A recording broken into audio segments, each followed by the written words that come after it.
Welcome to Your Money Story. I'm Renita Young, and today we're going to talk about mastering your money mindset. So to do that, I want to introduce you to Dominique Broadway, who is the founder of Finances Demystified. So hang on for a moment. Let me grab her. Hi, Dominique. How are you? Hi, how are you today? Excellent. Thank you so much for joining us. I was just chatting the folks up ahead of you hopping on. Awesome. Um, great. So, congratulations, by the way, for the new addition to the Thank family from you. you and your Thank you. And husband. I'm having one of those perfect storm parenting days where our nanny couldn't come in till a little bit later and my husband has a doctor's appointment. So both of the Oh kids are in the boy. room. So we'll see. Okay. We'll see how No they act. problem. We'll roll with it. It's okay. We know I'm this like, is all right, y'all, live. mommy got to do a thing, okay? But listen, that's part of your story anyway. We're going to get into that. Yes. But so what I really like is you come from an institutional investment background, and how I learned about you is by this really adorable photo of you showing your daughter Dawson charts one day. And so I'm wondering, when you were Dawson's age and younger and maybe older, how did you relate to money growing up? Ooh, well, Dawson's only 2 now, so I don't really remember it too. But growing up, we talked about money all the time. You're right. So in my family, right, my mom, talked at the beginning of the month. She was like, this is how much money we made. This is the bills that need to be paid, et cetera, et cetera. Right. So I feel like I always had a really just good relationship with money because we talked about it. It wasn't something that was taboo. And then I was of course, here she goes, right? And then I also was, always looking for ways to make more money. So I've always been like an entrepreneur. So Hmm. really just always looking for ways to like sell bracelets or candy or things like that. And really just understood that I had to go out and like make the money so that I could get the things that I wanted in life. Absolutely. And so when a little bit later on, you got into corporate America, you were Yeah. managing $1 million investments. Curious to know what led you to the shift of wanting to expose these methods of the ultra wealthy to everyday people? Mm, I think it was a few things. I think the biggest thing was I taught myself how to start like investing when I was 16, right? And my family didn't really know tons about investing. And so when I got to working at some of these big firms, and my friends kept coming to me asking me for really just financial guidance, and I had to keep telling them no because they didn't have enough money to become clients of these firms.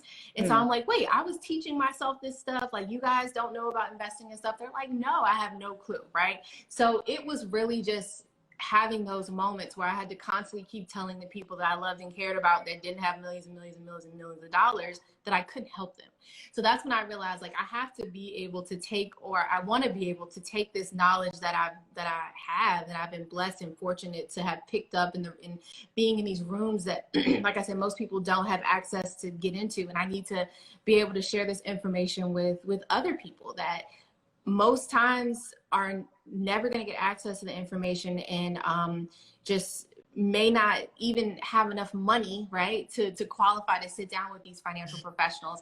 But I felt like if I was able to give them this information and show them that, hey, you guys can do this too without millions and millions of dollars, that they too maybe one day could be a millionaire if that's something that they desired. So those were I think some of the big things are just really my friends and family seeking advice and not being able to get it. So yeah. Hmm.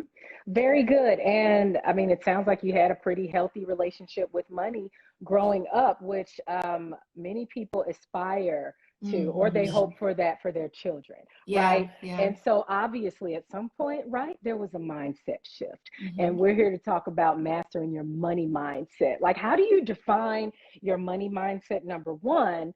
And then walk me through your first step, what you say is defining the relationship with money.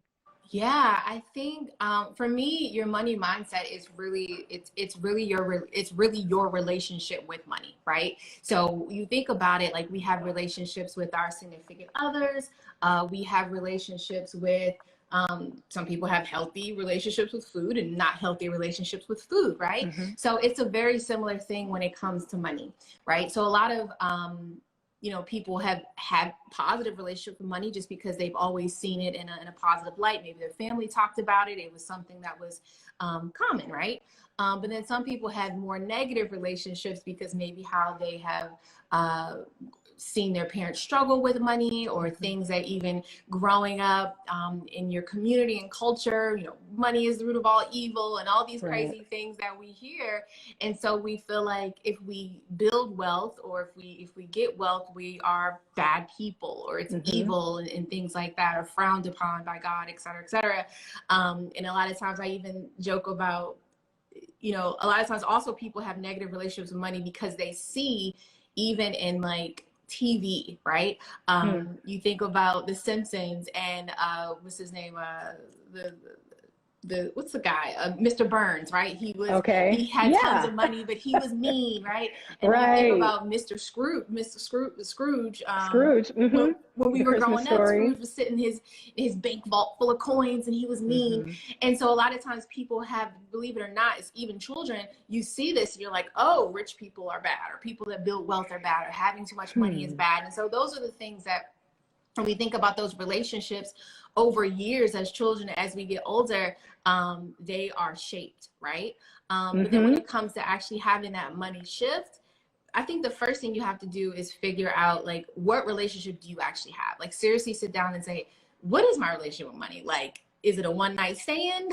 Like, meaning like fair question. Yeah, like the money comes in on a Friday and it's gone on a Saturday and you don't hear back from it. That's possible.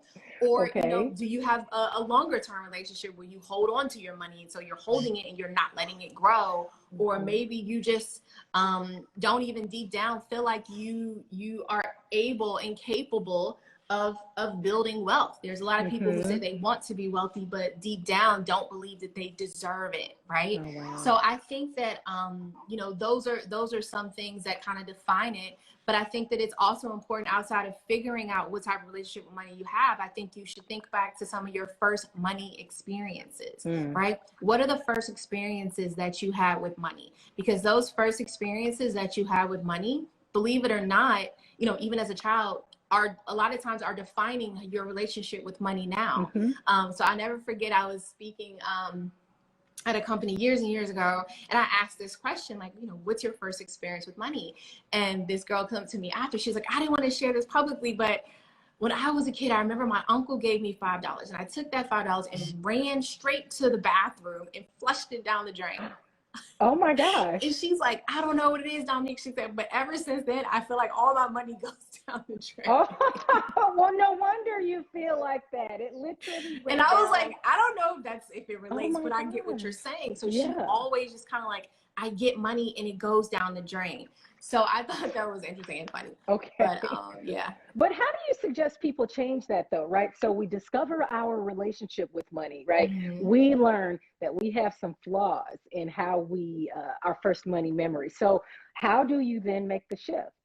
Yeah, I think to make the shift, you know, once you realize that you have these issues, I think the first thing is really to start making goals and thinking like, okay, this is how I think about money, but how do I, what do I want to accomplish, right? We talk a lot about, well, in our course and stuff like that, we talk a lot about lifestyle design, right? Designing the life that you want to live. Now that you know you may have this negative relationship, think about how do you want to change it? What things in your life do you want to change? Do you want to stop being paycheck to paycheck? Like, make a list, like, okay, these are the things that I'm doing, but this is how I actually want to live. Write out how you actually want to live, and then you can start building out what will that actually look like, right? Also, doing simple steps such as looking at your financial goals every single day, right? Looking at, and this is a simple step, looking at your bank accounts often. Because a lot of times people with negative relationships with money, they just don't want to think about their money. They don't talk about their money, and they don't like ever check their bank accounts. They don't know how much they make. So just taking simple steps like, okay, I'm going to 3 times a week, I'm going to look at my bank accounts. Literally as simple as that.